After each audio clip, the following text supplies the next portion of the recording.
Welcome once again to Creative Cooking. Today we're going to make these delicious soft potato chips. They're kind of a cross between a chip and a fry, and they're absolutely delicious. I know you're going to like it. Let's go. So I'm starting off with 3 small russet potatoes, and I'm going to cut a little bit off the bottom of each one so that they lay flat like that. We don't want them wobbling around. And then using a proper technique, you curl your fingers back and you allow the blade to ride along your knuckle on the back of your finger. And then you just back off the finger a little bit at a time. If you do it consistently, you will get perfect slices, just like a mandolin. But we don't want a mandolin because we want slight variations in the thickness, slight variations for good reasons, because we want them to be soft and crispy at the same time. So you'll need to rinse them off because all potatoes, but especially russets, are very starchy. Okay, so you need to rinse them out with cold water and then just dry them off with a paper towel so you don't get a lot of spattering when you bring them over to the oven. And what I have in the oven is a cast iron pan with about a 50-50 mixture of canola oil and olive oil. I always do that. I really like the taste of olive oil. And believe it or not, the green goes away after it heats up. Now a little safety tip here. Make sure that you take your potatoes and put them on something before you try dropping them into the oil. If you just drop them in there, you're going to get spatter and you might even burn yourself.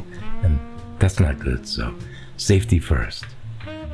After about 5 or 6 minutes or so, you're going to notice that some of these potatoes are starting to actually get kind of crispy.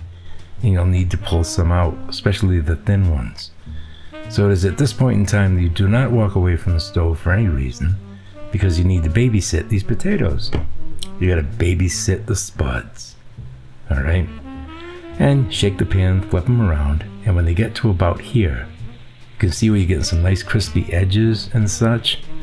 Yes, those potatoes are actually cooked, and it's at this point that you want to take them out. If you leave them in there much longer, they're gonna get hard. They'll be very hard. You'll break teeth on them, and that's not what you want. You want a soft chip with some crispy textures around the edge. And that's what you're shooting for when you do this recipe. Trust me. Look at them, they're beautiful. All you have left to do now is season. I usually use just salt and pepper. Just salt and pepper is delicious. But today, I wanted to do it a little bit more special. So I employed the use of some of my famous, world famous, Cajun seasoning. Okay, I always make this in large batches and it comes in handy for doing things like this. I even have a video out there for making home fries with this. Potatoes and Cajun seasoning go well together. Alright, so now all you gotta do is serve them up. Alright, but you're not gonna just throw this on a plate. No, no, no, no. You make a hole in the center and put a little container in the middle so you can have a dipping sauce.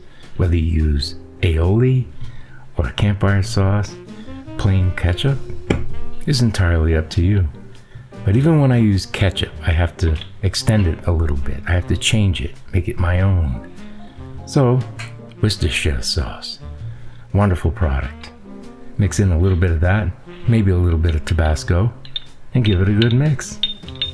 Now it doesn't want to play well in the bowl there, but if you're persistent, they will combine and you'll end up with a great sauce. So all you have left to do now is enjoy them.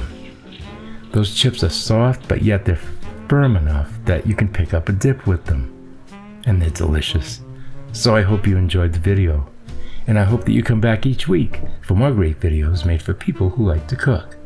Until then, bon appetit.